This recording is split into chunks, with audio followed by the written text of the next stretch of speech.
The door creaked open, and the bathroom lights spilled across the hallway just as I realized my life had already split into a before and an after.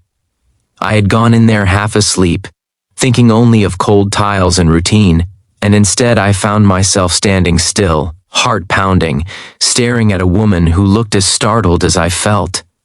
In that frozen second, something unspoken passed between us.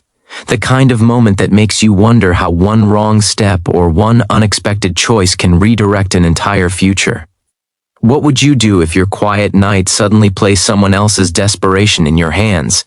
I lived alone in a small rented house in Ohio, the kind of place with creaky floors and walls that remembered better days. Life had shrunk after my divorce, not dramatically, but quietly, like air slowly leaking from a tire. I worked long shifts at a distribution warehouse outside Columbus, came home tired, reheated leftovers, and slept. Faith still sat somewhere inside me, inherited from my parents and reinforced by years of Sunday mornings, but lately it felt more like a memory than a guide. That night had been especially heavy, the kind where loneliness presses on your chest until even breathing feels like work. She stood there holding a towel like a shield, eyes wide, hair still damp, clearly not meant to be seen by anyone. Her name, I would soon learn, was Rachel, a name common enough to feel familiar yet carrying a weight I couldn't place yet. She wasn't homeless in the way people imagine from street corners and cardboard signs. She was the quieter kind of lost, the kind that slips between cracks without making noise. Her presence in my bathroom felt unreal, like I had wandered into someone else's story. In that instant, questions rushed through my mind faster than I could catch them. Fear, caution, curiosity, and something deeper all collided. I thought about safety, about boundaries, about how easily things could go wrong. But I also thought about what it meant to turn someone away when they had clearly run out of places to go. If this were you, standing there with nowhere else, hoping a stranger might show mercy, what would you want them to see in you? She told me, in a trembling explanation that spilled out in broken fragments, that she had mistaken the house for another. She had been staying with a friend who rented the other half of the duplex before moving out suddenly, leaving her behind with no warning and no key. Her car had broken down earlier that day. Her phone battery had died. The towel was all she had managed to grab while washing up before realizing the mistake. Every sentence carried embarrassment layered over fear, as if she expected rejection at any moment. I let her stay that night. The decision didn't feel heroic or dramatic. It felt heavy and terrifying and right all at once. I gave her my spare room, offered clean clothes that were too big, and retreated to my own space, heart racing long after the house went quiet. Sleep came in short fragments, filled with anxious thoughts and half-formed prayers asking for wisdom and protection for both of us. Morning light changed everything. Sunlight made her look more human, more fragile. Over coffee, we shared pieces of ourselves, carefully at first, then with growing honesty. Rachel had once worked as a medical receptionist in Kentucky. She had loved her job, her church, and the rhythm of a predictable life. Then her mother fell ill, medical bills piled up, and she left work to become a caregiver. When her mother passed, the job was gone, savings drained, and grief hollowed her out.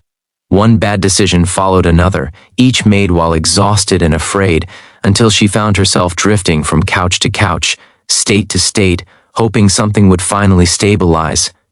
Days turned into weeks. She found temporary work cleaning offices at night. I helped her fix her resume and drove her to interviews. The spare room became less like a guest space and more like a sanctuary for someone rebuilding from the ground up. There were setbacks, moments when frustration boiled over, when she talked about giving up and disappearing somewhere no one knew her name. There were nights I lay awake wondering if I was doing the right thing or just delaying the inevitable. Yet something shifted inside me too.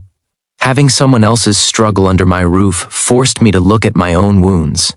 I started going back to church, First out of habit, then out of need.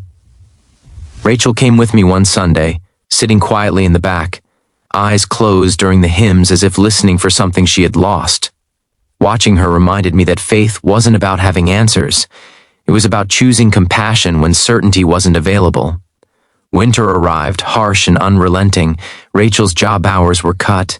My overtime disappeared. Tension crept into the house like cold air through old windows. There was a night when she packed her bag, convinced she was a burden. I stood in the doorway, unable to articulate the simple truth that her presence had already changed my life for the better. Eventually, she stayed, not because she believed things would magically improve, but because she finally believed she deserved help. Spring brought quiet miracles. A full-time position opened at a clinic in town. Her confidence returned slowly, like color seeping back into a faded photograph. The day she signed the lease for her own small apartment, we stood in the driveway, unsure how to mark the moment. Gratitude and sadness tangled together, because some connections are formed in crisis and carry a depth that normal friendships never reach. The house felt empty after she moved out, but not hollow. I realized that night in the bathroom had cracked something open in me that had been sealed shut for years. Kindness had rewired my understanding of purpose. It wasn't about grand gestures or perfect timing. It was about responding when life interrupts you and asks a difficult question.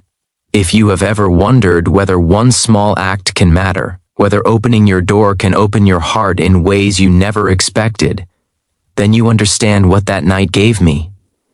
Before the story ends, take a moment and tell me in the comments what you would have done if you were in my place, faced with that unexpected knock on your own sense of safety and comfort. And if this story truly touched your heart, stirred something gentle or painful or hopeful inside you, please like, comment, share, and subscribe so more stories like this can find the people who need them most.